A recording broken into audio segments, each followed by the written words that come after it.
Hello everyone, glad to be back. Today is 8th of December, now it's almost 9 o'clock in the morning, Moscow time. I'm Levan Gudadze and this is my first update for the day, in which I will share all the main news that are making headlines in Russian media outlets and Russian language pages on different internet platforms. Second update will be a little bit late on my Patreon page, in which I will share additional news that will be reported by Russian media during the day. And dear friends, you can see a link to my Patreon page under this video in description box or in the pinned comment, and I will be immensely grateful if you will consider to join our community on Patreon. It will be a great support for my work. I do extra content on Patreon on regular basis, and well, also during the day I will definitely try to make at least one or maybe even two short videos on main channels with on some precise topics, main topics of the day, like I did yesterday and the day before by reporting about briefing of Russian Defense Ministry about progress of Russian special military operation during the previous 24 hours. And that's been said, let's talk about news now. And first of all, short summary of the situation on Ukrainian battlefield. According to reports on a Russian segment of internet, there was no significant changes on any of the sector of the front line, no breakthroughs for anyone side. When it comes to Kherson region, left bank of the Dnieper River still operates as a trap quite successfully for Russian side, and one should notice that Moscow, or General Staff I should say, did conducted quite effective deception operation to make sure that Kiev regime will fail for this trap, and then quite a number of Ukrainian brigades will be moved in the direction of Kherson region. Quite a number of brigades will be involved in these attempts to establish bridgehead on the left bank, and therefore Ukrainian units will be Ukrainian lines of defense, or Ukrainian forces will be stretched all along the front line, which will create opening for Russian forces on other sectors of the front. And exactly that did happen, and I did report about it quite a few times before. In this deception operation, after all, Russian Defense Ministry even replaced commander of the Kherson direction to make sure that Kiev will fail for it. Kiev will fail for this trap, and they did, as expected. And Russian side also allowed Ukrainian forces to establish small foothold in Krinky, which also generated some additional hopes in Kiev among Zelensky and his associates that they may achieve some success in this direction. And the rest of it is history. Russian forces decimated Ukrainian forces that were concentrated on the right bank of the Dnieper River, and also, of course, units that were involved in crossing of Dnieper River, not just in Krinky area. And when it comes to Krinky itself, dear friends, just look at this map. This is settlement itself. I hope you can clearly see. I'm using different map today. And if you take a look, this is just the area in the central part that is still somewhat controlled by Ukrainian forces.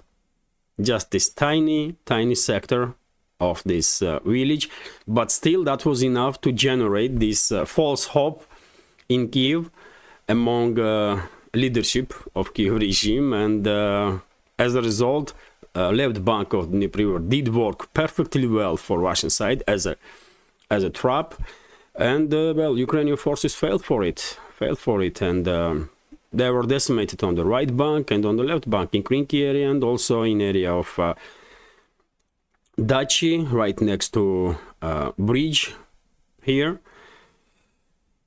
destroyed Antonovsky bridge, and also railway bridge. Dear friends, if we combine casualties on Ukrainian side during the last, let's say, 2 months of combat operations, it's definitely at least brigade of casualties in manpower and military equipment, and probably even more.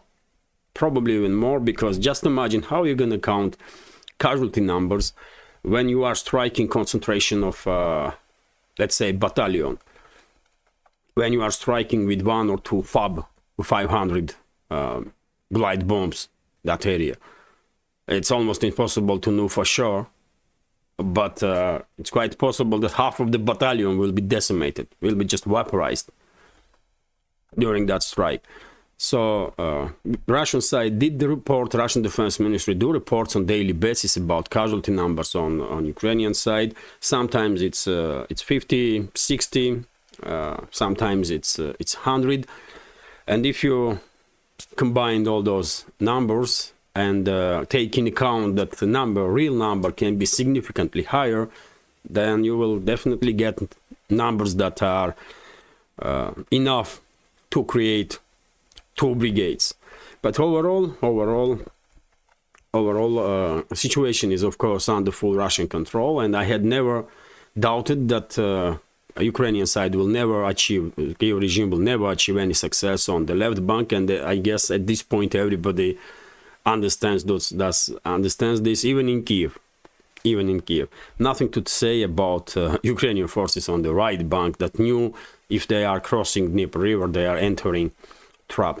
When it comes to Zaporozhye and South Donetsk sectors of the front line on this bridgehead, on this land bridge between Crimea and mainland Russia, main hotspot is of course Orekhov bridgehead here, and we had reports yesterday afternoon that Russian military personnel did conducted local scale offensive operation in direction of Rabotina, and quite successfully. And in this area, dear friends, Russian forces did manage to capture yet another Leopard 2A4 German-made battle tank that was delivered to Kiev regime.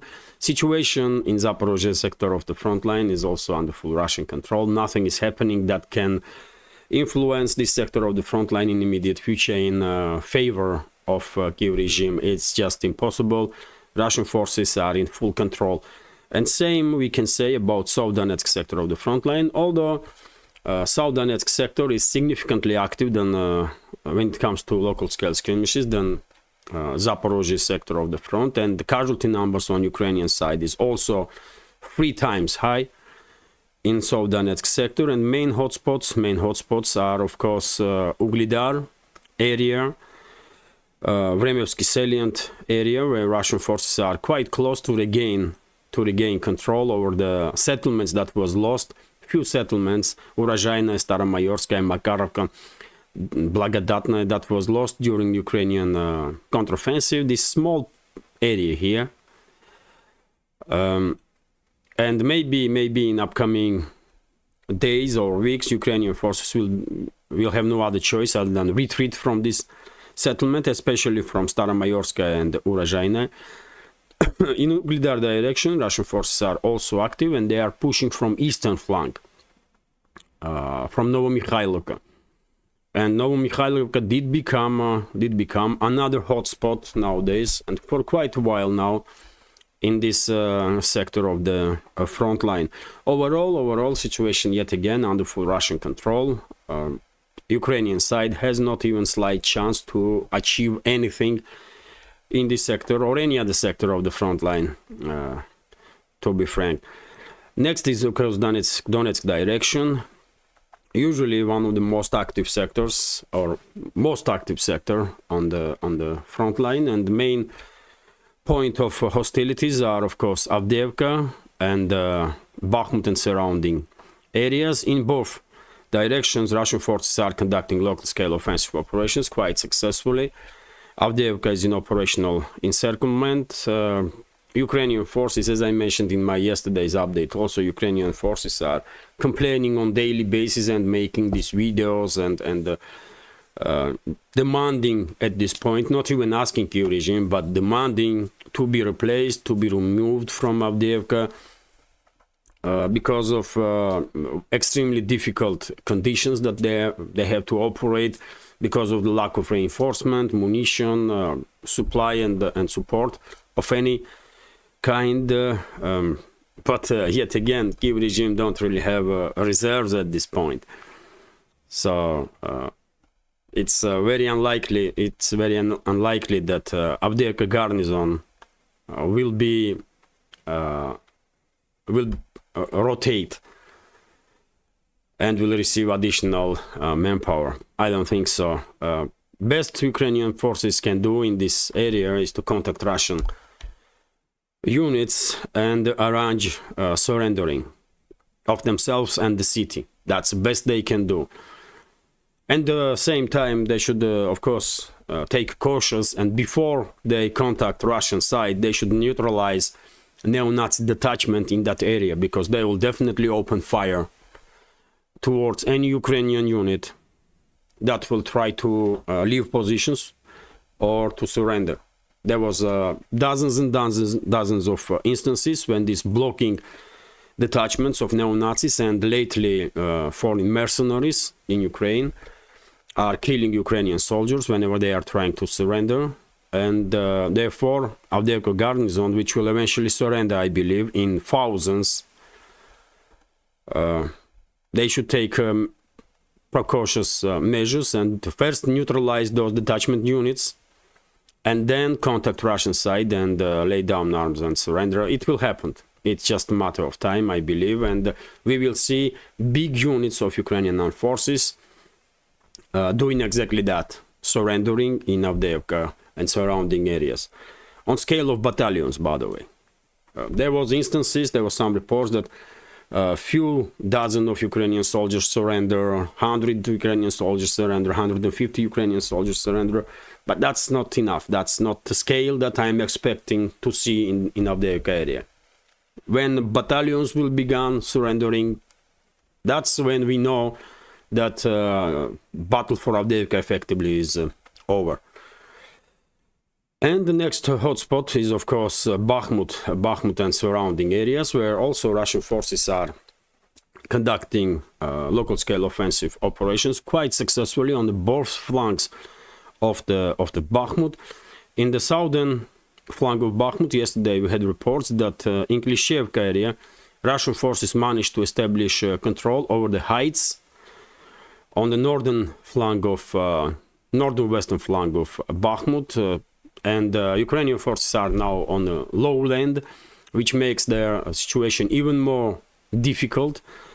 And eventually, in coming days, probably Ukrainian forces will begin retreating from this area towards the channel, step by step, of course, but they will have no other options. And when it comes to northern flank of Bakhmut,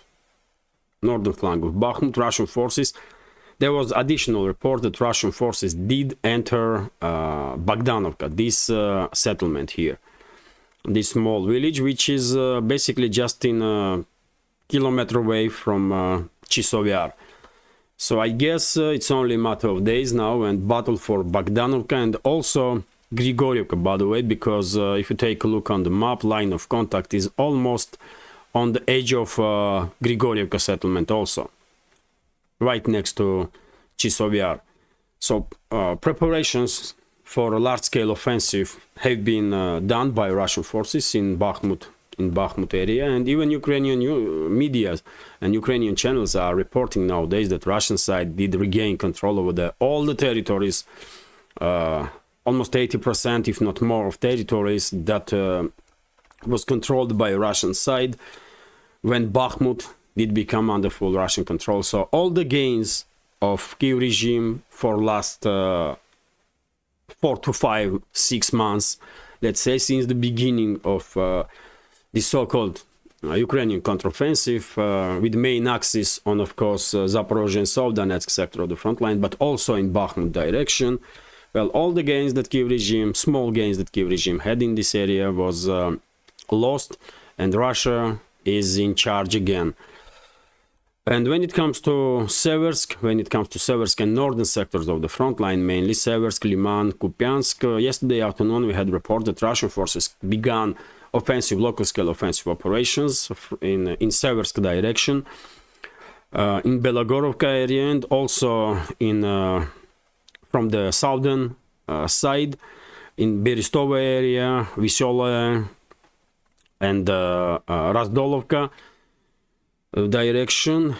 I did not see any additional report about it, but I guess these operations, these local scale offensive operations, can be also indicators that Russian side is preparing ground for upcoming large scale offensive operations. This map is not working properly, man.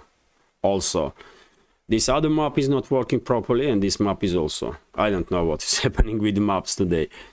And when it comes to Liman, Kupiansk direction, according to Russian Defense Ministry, in Liman direction, in Liman sector, Krasny Liman, as Russian Defense Ministry said, Ukrainian forces suffered the most casualties during the previous day, and this is yet again, because we didn't see movement on the ground, significant change on line of contact. I take this information as one more indicator of preparations for a large scale offensive operation that will undoubtedly begin in this winter, in my understanding. And same goes for Kupiansk. Initiative is in Russian hands, and the main hotspot is Sinkovka settlement, which is disputed between the sides. Russian forces are holding to some areas on the outskirts, northern eastern outskirts of this village. Rest of it is still under control of Ukrainian forces, at least for now.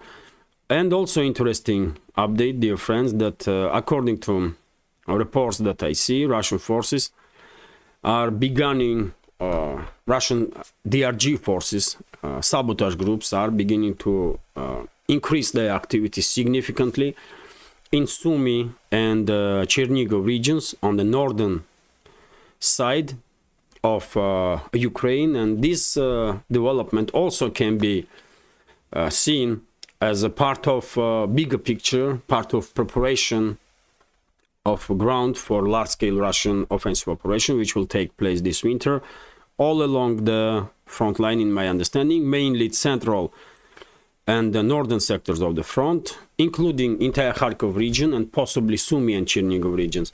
Also, but I do expect that we will see significant activity of Russian forces, significant scale operations on the southern sectors also. In South Donetsk for sure, and in Zaporozhye sector, and maybe, just maybe, we will see Russian operations in Kherson direction.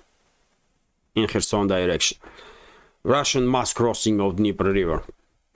And this is it when it comes to short summary of the situation on Ukrainian battlefield. Dear friends, if you are interested to see little more detailed information about yesterday's briefing of Russian Defense Ministry about progress of SMO in previous 24 hours. I did make short video about it yesterday, and you can check that video on the channel. And before I continue, let me thank all of you. For your time and attention. And of course, special thank to members of our community who support my work with donations through PayPal, Buy Me a Coffee, or by subscribing to my Patreon page. Without you, this project would not exist. So I am immensely grateful to all of you. Thank you very much. Let's continue with additional news now. And first of all, some political developments, important political news. Yesterday, Russian media outlets did report that State Duma, which is Russian parliament, did set March 17th of 2024 as the official date for the next presidential elections in Russia. So March 17, 2024, day of presidential elections in Russia. And I guess after this decision, it will not take long before Putin himself will make an announcement about his participation into election. At this point, he did not say nothing about it. His press spokesman did not say anything about participation of Putin in election. But I guess because special military operation and this confrontation with the Western ruling class began on the watch of Putin, He will, I guess, definitely participate in an election. He will receive a huge number of votes. I have no doubts about it. He's still like twice more or 3 times more popular than next politician in Russia. So, I mean, you don't have to be genius to guess who will win that election. And once Ukrainian conflict will be resolved, at least military part of it, and I hope it will happen in 2024, and once Moscow will force Western ruling class to come to terms that Russia is victorious in this battle between Russia and the Western ruling class. When that will happen, when Western ruling elites will realize this and will begin looking for ways to somewhat de-escalate, at that point, Putin, and it will take several years at least. So I hope a conflict in Ukraine will end in 2024, and in 2 or 3 years after that, somewhere around 2026, 2027, probably Western elites will come to terms that there is new reality on the ground, and they will begin de-escalating or re-establishing more or less workable relationships with Russia. And at that point, Putin may make decision to leave the office. But before he does that, I guess he will appoint his successor, whoever he will choose, as a prime minister. And once he will resign, prime minister will automatically become head of state, and then until next presidential elections, and then with Putin's support, of course, this individual, whoever gonna be chosen by Putin and his party, that individual will definitely have most chances to become next president of Russia. That's how I see this picture. Let's see how will situation develop in coming years. And also RIA Novosti's report, dear friends, that according to latest studies of public opinion, 70% of Russians are supporting next presidential term for Putin. So that's numbers for you, man. 70%, it's huge. It's huge. Most popular candidate from opposition parties in parliament probably will manage to combined probably will manage to have I don't know, 20-30%, maybe. That's a reality. No, you may like it or not, but that's a reality on the ground. Anyway, let's continue. Well, RIA Novosti is also reporting about a meeting between President of Russian Federation and President of Iran, Putin and Raisi. And dear friends, this was quite confusing, this meeting between Putin and Raisi, because if you remember, during the previous days I did report about upcoming talks between Putin and leadership of United Arab Emirates and Saudi Arabia, and also Iran. That's how Russian media report about it. And many media outlets, many commentators on internet, including myself, did assume that after Putin went to United Arab Emirates and then Saudi Arabia, next his trip will be to Iran to have the talks with the head of Iran. But in reality, no. Putin from Saudi Arabia went straight to Russia, probably flew through Iran's airspace, and then Raisi also flew to Russia, Iran's president. Quite a strange combination here. I don't know why. It was probably much easier to land in Iran on the way to UAE, for example, have talks, then just across the Persian Gulf, it's UAE and Saudi Arabia, or Putin could land in Iran on its way back from Arabian Peninsula. But whatever the case, For whatever the reason, it's Raisi that flew to Moscow and was well received, of course, as a big friend of Russia and strategic partner. And what is also very important, the talks between Putin and Raisi last for 5 hours. For 5 hours, dear friends. So imagine number of topics that leaders of two countries and also delegations of two countries discussed during these negotiations. So I'm quite sure, of course, sides exchange opinion on Ukraine, but main topic, probably one of the main topics, were a conflict in the Middle East between Israel and Palestine, and I'm quite sure Putin and Russian delegations did its best to persuade Iranian leadership not to get involved in Israeli-Palestinian conflict with directly and with full force, because it will devastate region in its entirety, because after all Israel is nuclear power, and if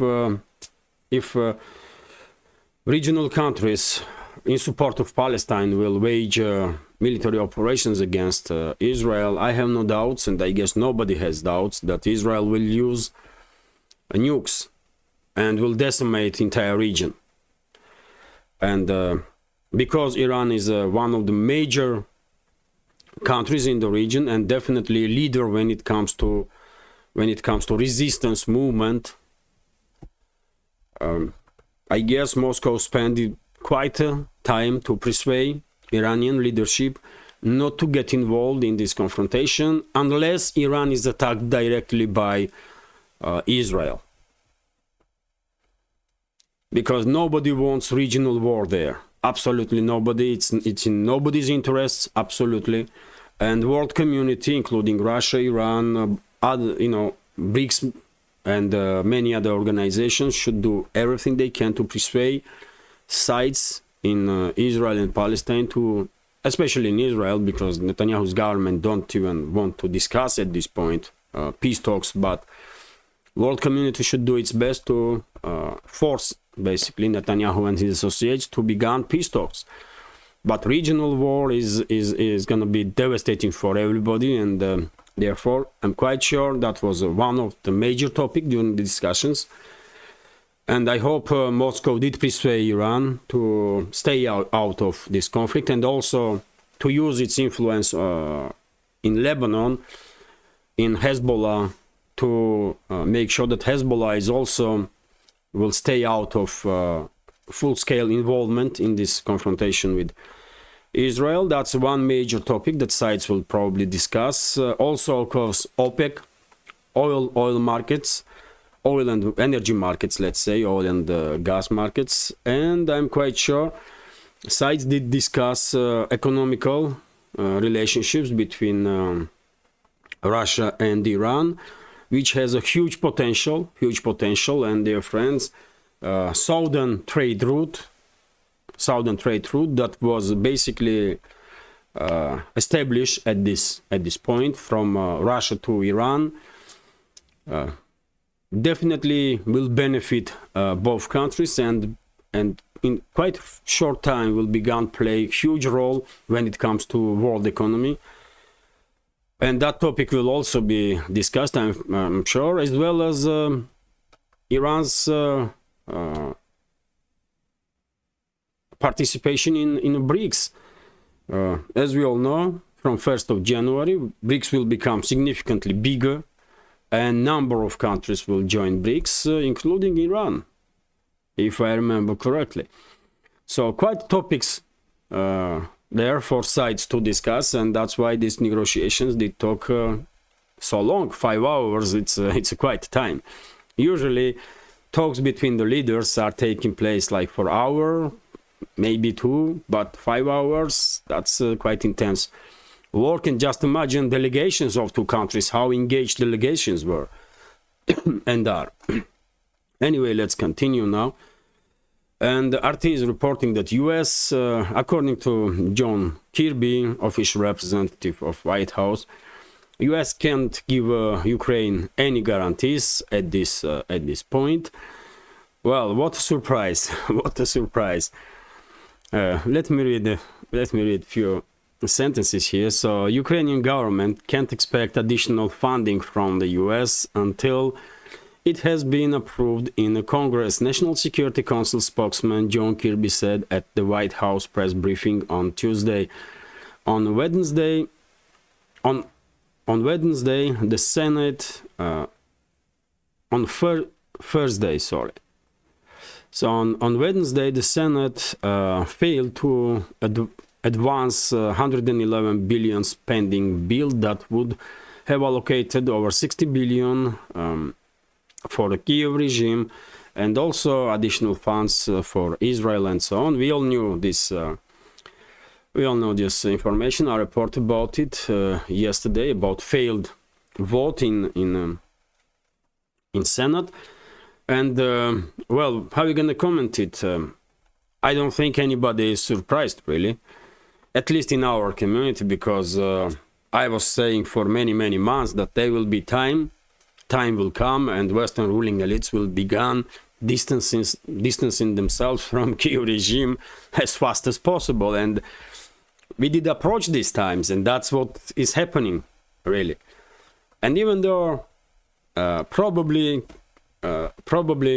from this Biden's initiative, some billions will be allocated for Kiev regime.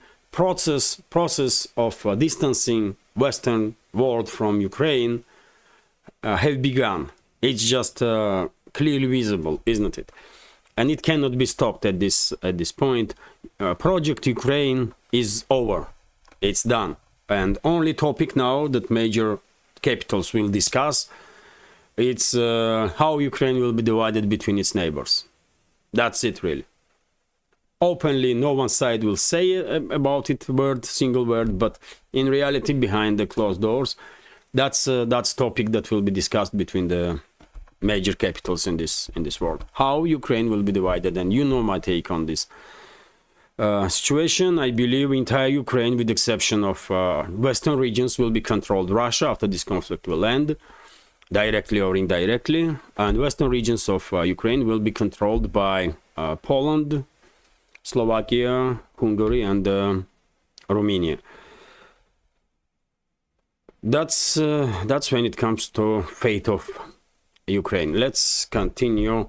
TASS news agency is reporting that, well, according to yet again official representatives of US, White House want to see some negotiations between Russia and Ukraine in 2024 on acceptable terms for Ukraine.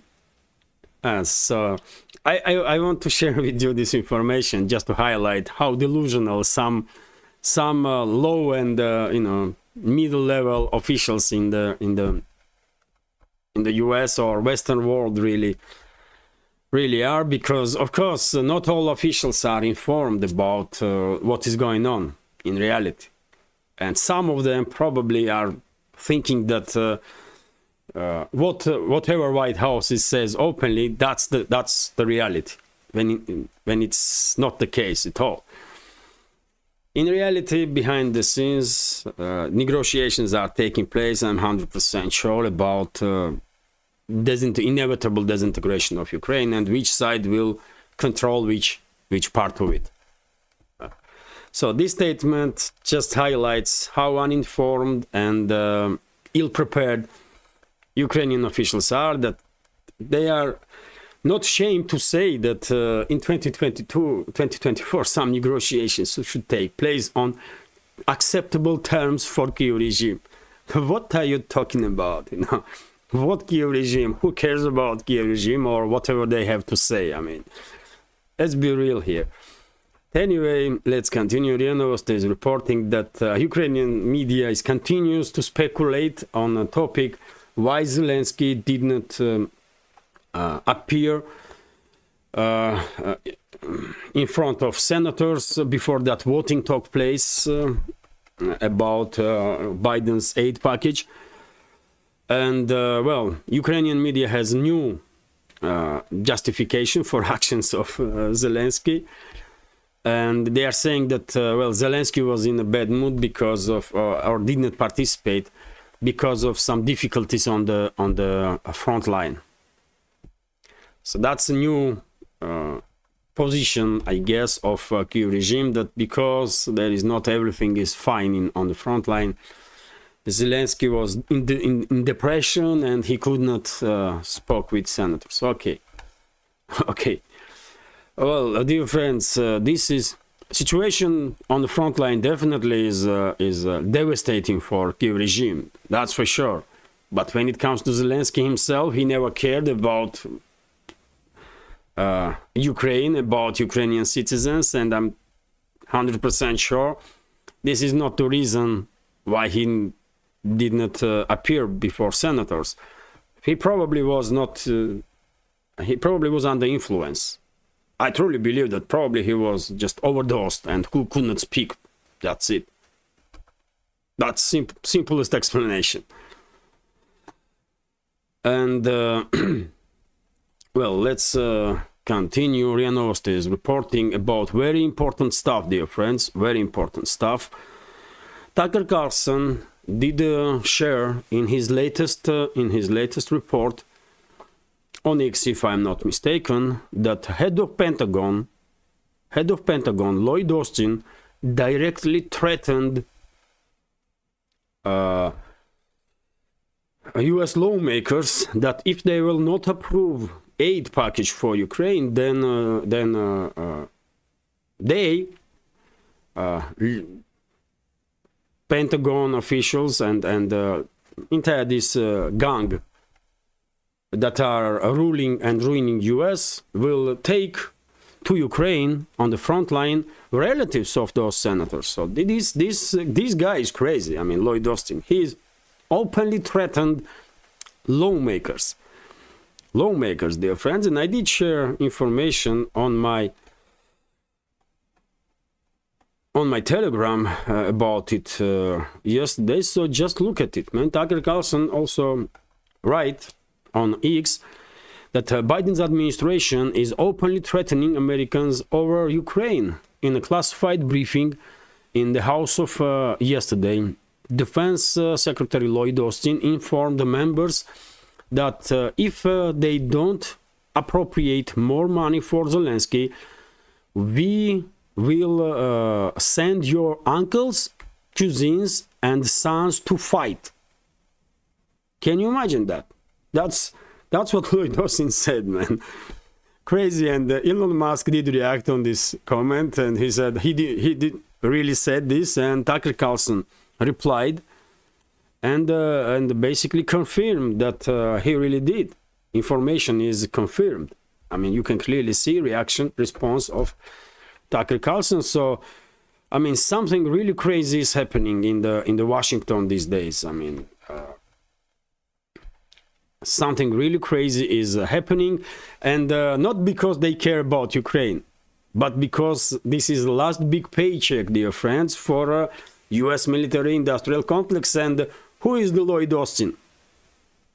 For which company he was working before he was appointed as a defense or head of Pentagon? Raytheon, if I'm not mistaken. He is a representative of military-industrial complex, and as I said many times in previous updates, U.S. military-industrial complex will use all its power and influence to make sure that they will not lose this last big paycheck from Ukrainian story. And they are. They are now openly threatening, dear friends, not just the U.S. citizens in general, but even lawmakers directly. So this is crazy, man. This is crazy. U.S. citizens definitely have an issue in their hands. System is just, it's not just corrupt, man. It's something out of this world.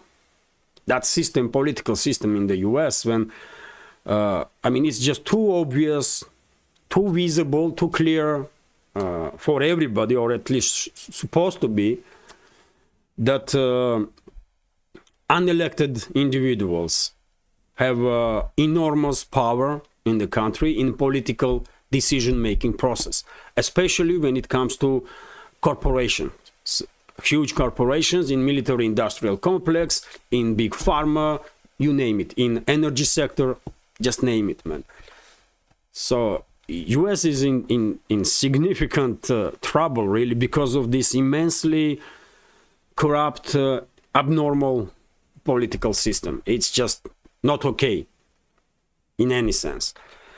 But let's continue. RT is reporting that Trump will leave NATO if elected president, according to ex-Pentagon chief. Quite interesting statement. Let's read several sentences from this news. Former US President Donald Trump will pull American support for Ukraine if elected next year, setting in motion a chain of events that would lead to the collapse of NATO. His former defense secretary, Mark Esper, has claimed.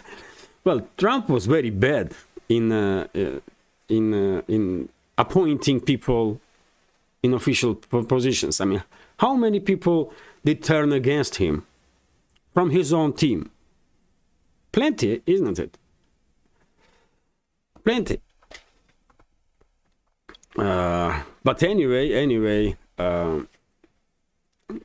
well, some may argue that in this case, Mark Esper probably is correct.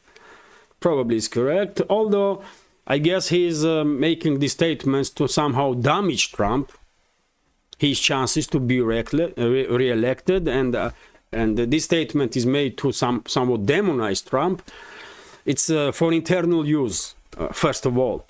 But you know, if we take a look on the topic itself, then, well, most likely Trump will try at least to stay away from Ukrainian mess, for sure. But when it comes to NATO, I don't think Trump will damage NATO in any way, shape or form, because we should remember, I mean, presidents may change, but deep state remains the same. And Trump already was president, and despite the public statements, he did not really achieve much, isn't it, when it comes to changes in foreign policy. He was very vocal, yes. Quite often he made understandable statements, understandable for a world, which is a very rare occasion in terms of Biden. But when it comes to policies, Trump did not make that much changes, really. I mean, our friends from US can share their opinion about it, but, well, no matter how much Trump may want to, you know, focus on US first and the rest of the world after that, deep state is deep state. And they have control over the institutions.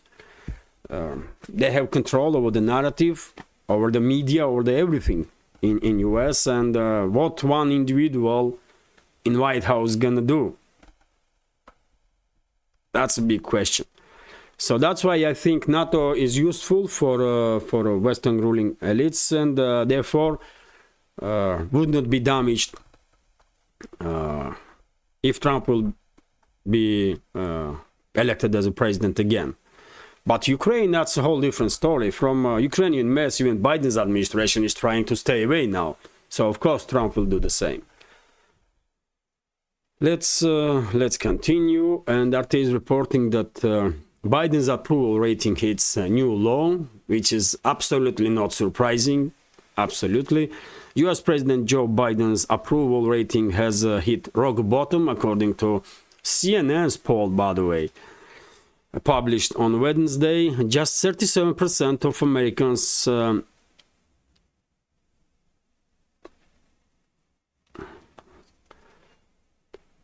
had a favorable view. Just 37% of Americans surveyed over the last month had a favorite view of Democrats' job performance. Quite a number. While the president's approval rating never inched far above half the population by CNN's count, topping out of 53% in April 2021, his numbers have steadily declined since last December, driven by dismal perception of his handling of the economy that has extended even into his own party, with 36% of Democrats taking a dim view of his economic policies, according to poll. Well, no surprises, really. I said many times before that I think Biden's administration is the worst what happened to US for quite a while, for decades, I will say. They are just, I mean, why you need enemies when you have Biden in office in US and neolibs? They will do job of the enemies. They will destroy US from within, and that's what they do, really.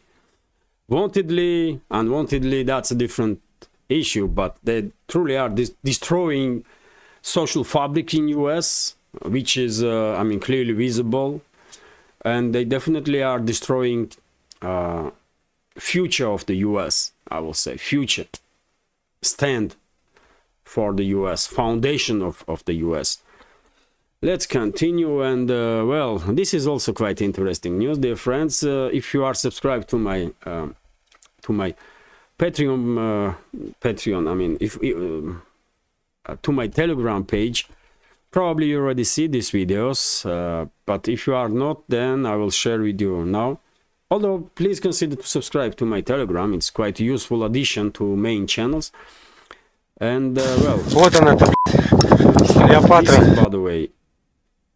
this is by the way a Leopard 2 A4 tank that was captured by Russian forces in Zaporozhye sector of the front line, and this is M2 Bradley, US-made infantry fighting vehicle that also was captured, and it's in workable condition. So it will only take, I guess, several months while Russian engineers will check those tanks for any useful systems that can be re-engineered, and after that these vehicles, among many others, will be transferred to some museums, military museums, I guess. Let's continue, and dear friends, many of you do ask why Challenger 2s and Abrams tanks are not yet seen on the front line. Well, Challengers did participate at one point in the confrontation in southern sectors of the front line, and at least one of them were destroyed, although reports say that 3 of Challenger 2s were destroyed. Hard to tell. One was destroyed for sure, because there is plenty of video evidence of that, video and photo evidence of that. But about 2 others, it's questionable stuff, I don't know. And after that video of destroyed Challenger went viral, maybe London basically ordered Zelensky to keep Challengers out of the front line, out of the zero line. And that's why we are not seeing Challengers no more. And maybe Washington made the same demand from Kyiv regime that Abrams tanks should kept away from zero line.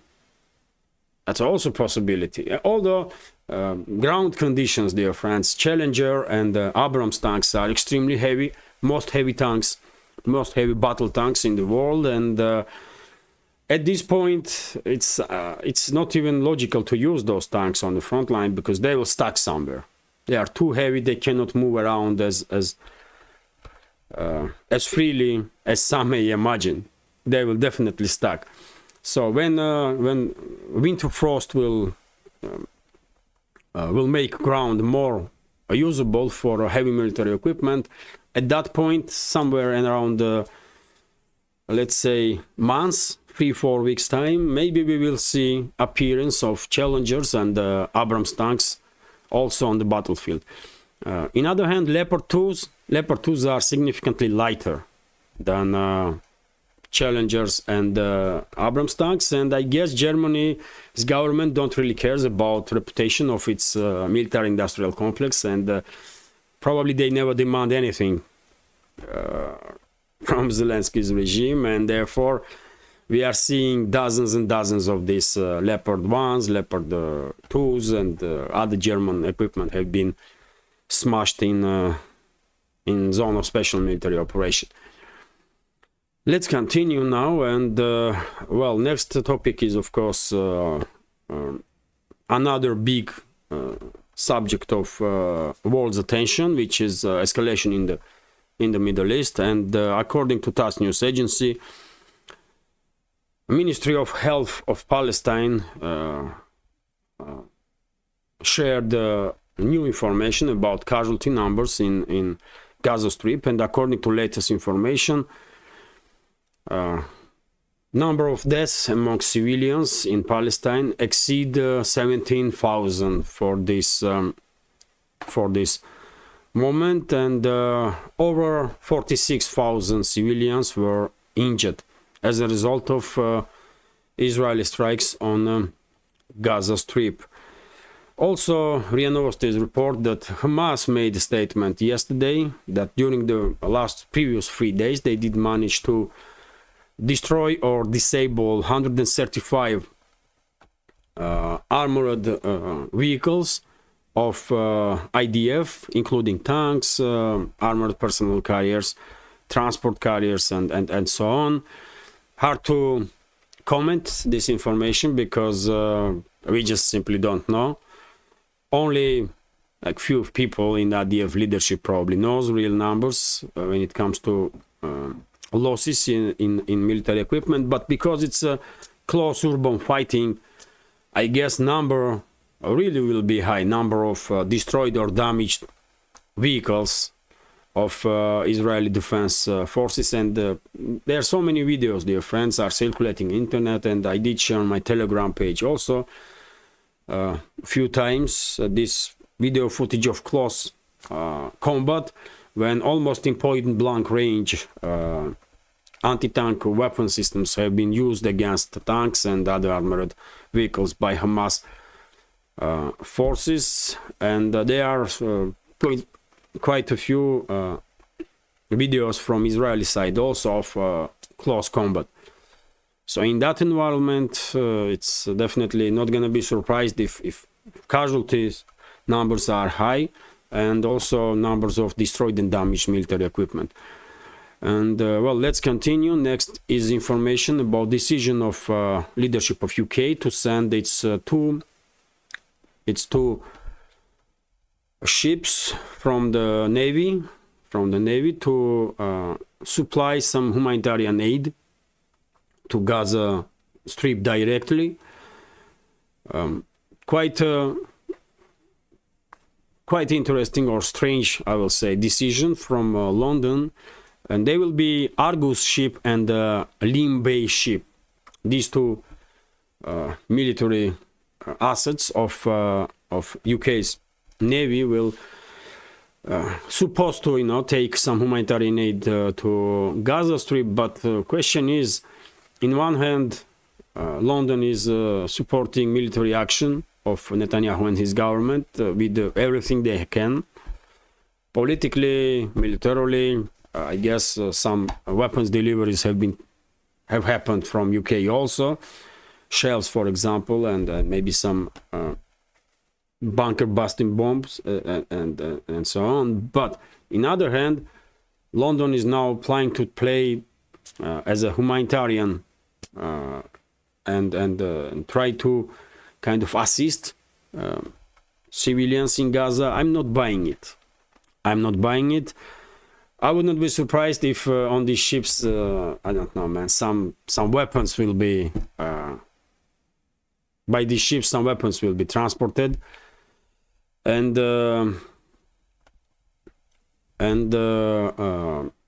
maybe even some military personnel of UK. And this statement may be deception operation to make sure that these ships will pass through Red Sea without being targeted by Houthi rebels from Yemen, Is it a possibility? Maybe. Maybe because, well, I don't buy whenever Washington and London are talking about some humanitarian stuff. Their actions spoke louder, and, you know. Anyway, let's continue. RIA Novosti is reporting that Greece and Turkey, dear friends, did manage to achieve agreement to neutralize all the factors of the risk in the military sphere. This was stated after meeting of Council of Cooperation of high rank between the sides, which is great news. As we all know, Greece and Turkey had a very difficult story of relationships. They are in not in the war, but not really in the peace, and there are constantly escalations between the sides, especially after Cyprus was partially occupied by Turkish forces, by Turkey, and well, because of this constant struggle between the sides, constant escalation, whenever any good news comes that side's gonna de-escalate is probably received with applause worldwide, because we definitely don't want to see any escalation between these two countries now. There is plenty enough hotspots in this world already, so there is no need for another one. And hopefully Ankara and Athens will manage to somehow establish working, if not friendly, which is hardly possible, then good working relationships. That will be a good enough result at this point. So some progress definitely have been made in relationships between the two countries, which is great. TASS news agency is reporting that Baku and Yerevan did agree to exchange POWs, and Azerbaijan freed 32 Armenian soldiers and POWs, and Armenia freed 2 Azerbaijani POWs. Good step to de-escalate between the sides, undoubtedly, and well, hopefully there will be more and more indicators that Baku and Yerevan, Azerbaijan and Armenia are moving towards achieving some kind of, I mean, last long peace, let's say this way. I'm a little bit skeptical, or quite skeptical, to be more precise, that it's possible, because I'm afraid Azerbaijan still has plans to establish a land bridge from mainland Azerbaijan to Nakhchivan Autonomous Republic, which is also part of Azerbaijan, but bordering just Armenia, Turkey and Iran, and has no direct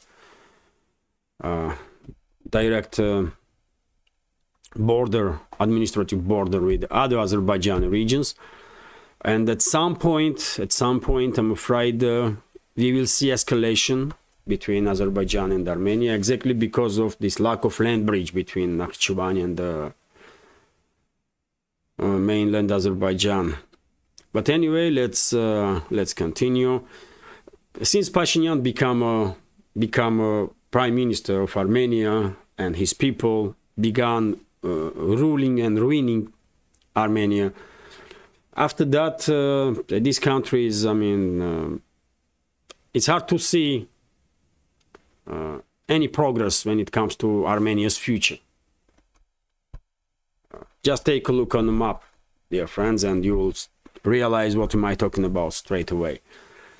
Only strategic partner Armenia had was Russia, and Pashinyan, from the very first day becoming prime minister, began destroying relationships with Russia. And the results are quite visible. We all know what happened just recently in Karabakh, Nagorno-Karabakh. But anyway, let's continue. RT is reporting that Guyanese military helicopter is missing near Venezuelan border. So Guyanese military helicopter with 5 senior officers and 2 soldiers on board vanished in the stormy weather on Wednesday near the country's contested border with Venezuela. And well, let's hope people on the board of this helicopter did survive if it was a crash because of this stormy weather. And let's hope Venezuela was not involved in this situation in any ways, because yet again, unfortunately, we are observing a creation of yet another hotspot on the world map, this time in South America, in between Venezuela and Guyana. And I remind you, dear friends, that Venezuela has quite difficult relationships, not just with Guyana, but with other neighbors also, and the Western ruling class, who has interests in disputed territories between Guyana and Venezuela because of the oil reserves there.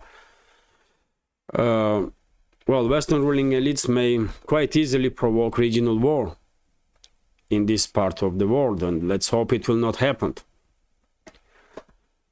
Next news is how long is this video, man? It's more than an hour already. And well, I have several news left. Okay, at least I will go through headlines. So Putin did made quite interesting statement about India, and well, let me read a few sentences. Indian Prime Minister Narendra Modi cannot be forced into acting against the national interests of India, Russian President Vladimir Putin said on Tuesday, complimenting his counterpart for standing up for his people despite pressure from the global superpowers. Well, once again, I guess Putin was asked about relationship between India and Russia, and position of India to maintain good friendly relationships with Russia, and that's a response from Putin. He definitely has a big respect. He is very respectful towards Modi and the Indian leadership. And that's a tradition, by the way. I spoke many times before that Moscow and New Delhi had great relationships for decades. It's not something new. It's a decades-old story. From Soviet Union and until now, Moscow always tries to be on good terms in relationships with India, which is great, which is in interests of both countries. And if you ask me, in my opinion, relationships with India, good, friendly, strategic relationships with India should be priority of Russian foreign policy, because India is the most important country, in my reading of big picture, when it comes to strategic security of Russia. India, not China, not any other country, India is the most strategic, important country for Russia, in my understanding, for strategic security, long-term strategic security. And the relationships are good, dear friends, and well, I'm happy with it. Hopefully these relationships will further evolve and become even greater. That's it. There are some difficulties time to time, but it's ordinary stuff, isn't it? I mean, but in general, relationships are definitely great. And RT is reporting that Italy did confirm exit from China's Belt and Road Initiative. Well, too bad for Italy, really. How are you gonna comment this? Belt and Road Initiative did basically promised Italy huge investments and important role, very important role in trade between East and West, or let's say global East and global South and the West. But current leadership of Italy, I guess under pressure of Washington and London, refused to further participate in this project. And well, what you gonna do? It's choice of Italy. It's their right, and that's the decision they made. But I guess it's a mistake. I guess it's a mistake. RIA Novosti is reporting that U.S. U.S. Not just increase slightly import of Russian uranium, but U.S. did increase import of Russian uranium 3 times, by the way, 3 times, 300%. That's quite impressive, despite all these statements on political level against Russia, despite all this sanction war that was waged against Russia and is waged against Russia by U.S. and the collective West. U.S. is still buying Russian uranium, and not just uranium, by the way. It's just in this regard, in this case, we are talking about this particular stuff. U.S. is quite significantly dependent. U.S. atomic energy sector is quite significantly dependent on Russian uranium, and I don't think it will change anytime soon, really. For example, in this case, U.S. in October increased purchase of Russian uranium 3 times, up to 43.25 tons, reported by RIA Novosti. And these 43 tons, it's only $62.8 million, but information itself, fact itself, that U.S. still depends on Russia, supplies from Russia in different areas, including atomic energy, is quite interesting. And Russia is biggest player, dear friends, on when it comes to market of nuclear fuel and nuclear technologies. RT is reporting that majority in the EU expect living standards to fall in 2024. This is poll numbers. EU citizens want the light against poverty to top the European Parliament's agenda, as most households expect their living conditions to deteriorate in 2024. A new Eurobarometer poll has indicated, according to block-wide survey carried out on behalf of EU institutions and published on Wednesday, 73% of respondents think their standard of living will decrease over the next year, while 47% have already seen their living standards reduced due to pandemic consequences of and consequences of Ukraine conflict, rising inflation. Also, study also find that 37% is struggling to pay their bills, either sometimes or most of the time. So quite depressive numbers here, quite depressive information. Especially because we are talking about ordinary people like us, dear friends. So it's unfortunate, but yet again, one more reason really for majority of Western societies to think again what kind of people do they support in politics, and what kind of people do they want to represent their interests and to serve them, you know. Let's continue. And Russian oil exports yield more revenue than before Ukraine conflict, Bloomberg reports. So on daily basis we are receiving informations about failed sanctions of the US and the EU or G7, and lately I began thinking that because of so many articles in the Western major media outlets on failed sanctions, on failure of this sanction war, maybe these articles are kind of preparation of the ground to remove at least some of those sanctions, to prepare ground for de-escalation with Moscow? Can you see that's such a possibility? Because I mean, on daily basis, article after article have been published in almost all major media outlets in the West that sanctions are failing, price caps are not working, this is not working, that is not working, and it's constant stuff on daily basis. Why? Maybe because they want societies to begin kind of demanding that if those sanctions not working, then remove them, so that you will remove pressure from our economies also in the West. Maybe that's what they want to play out here. Is it a possibility? Who knows?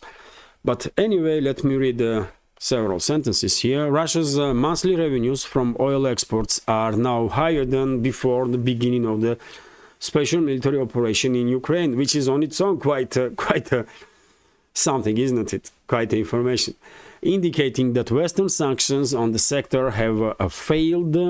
Bloomberg reported on Wednesday.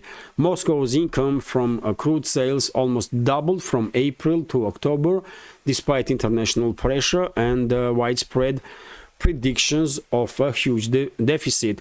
Russia's net oil revenues of 11.3 billion in October accounted for 31% of the country's overall net budget revenue for the month, the outlet said, citing the Russian finance ministry. From January to September this year, owners of domestic vessels and alleged shadow fleet of tankers collectively shipped more than 70% of Russian oil cargoes, allowing Moscow to maintain control over its exports and progressively increase prices, the article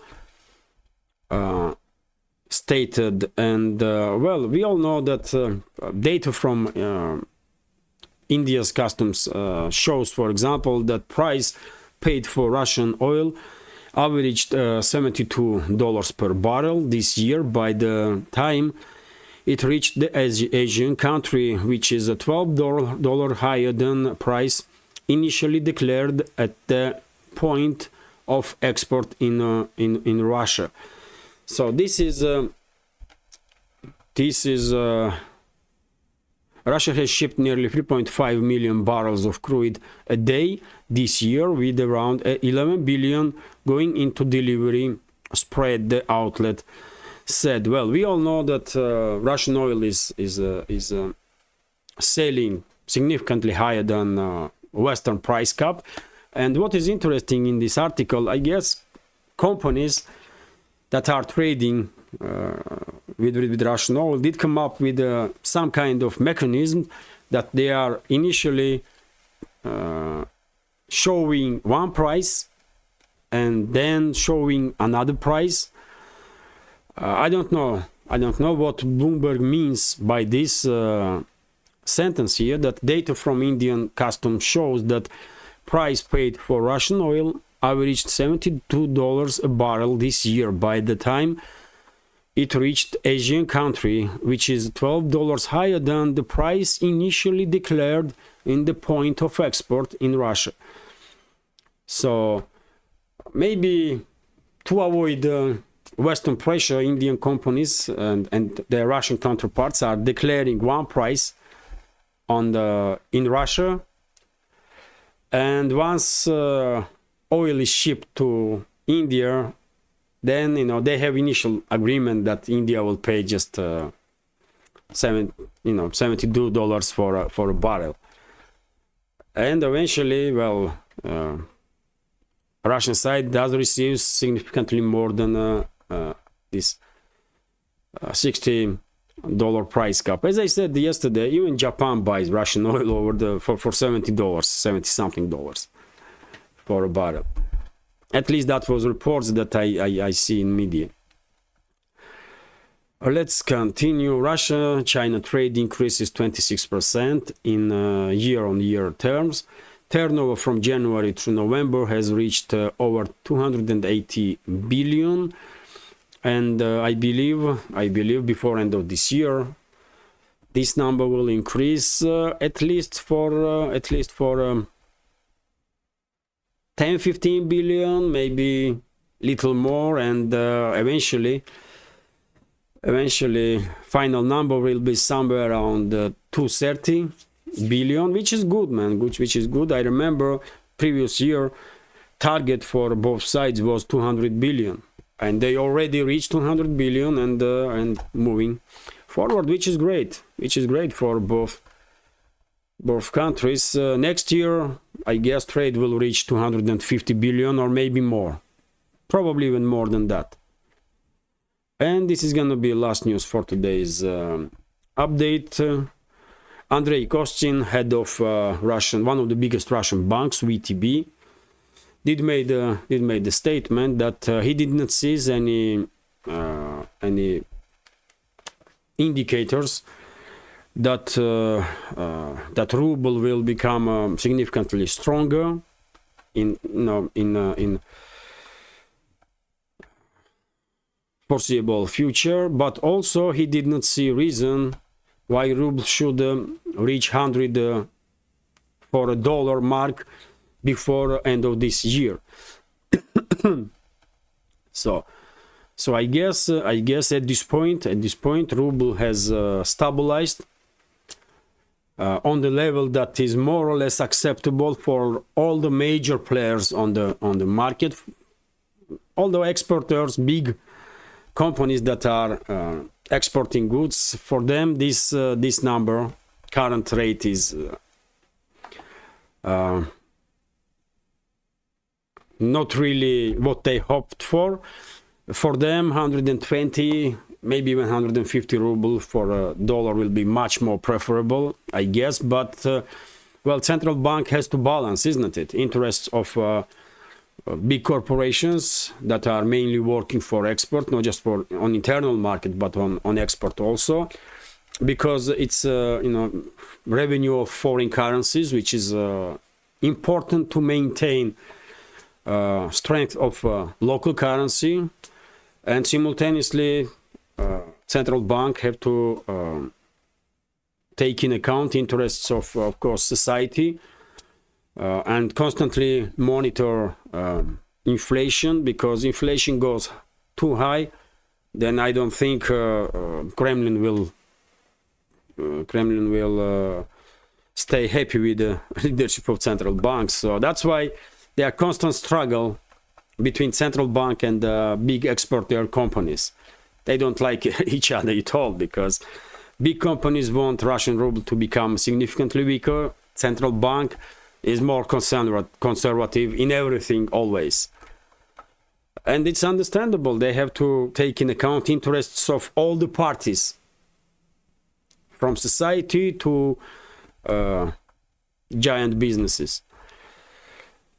So, well, interesting news that at least for now, at least for time being, ruble did find its threshold where it can stay stable for at least some time. But after New Year, I guess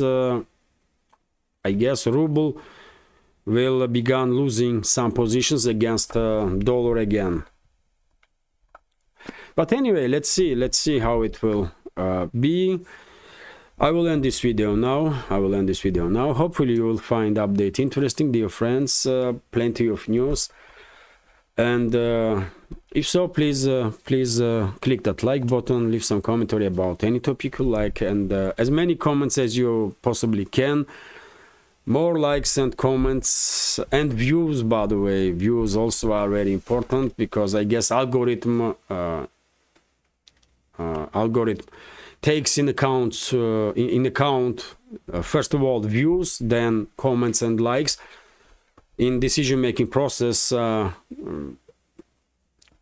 whom video should be shown in recommendations. But anyway, if you can, please click that like button, leave some commentary, share video with your friends, and if you think this project with several channels, including this one, is interesting, useful, informative, and deserves to exist in this field of news and political commentary, please consider to support my work with small donations through PayPal. buy me coffee or by subscribing to my Patreon page. You can see links under this video in the description box or in the pinned comment. Well, dear friends, I was hoping that before New Year we will manage to reach certain number on Patreon, but we did not. So I welcome all of you.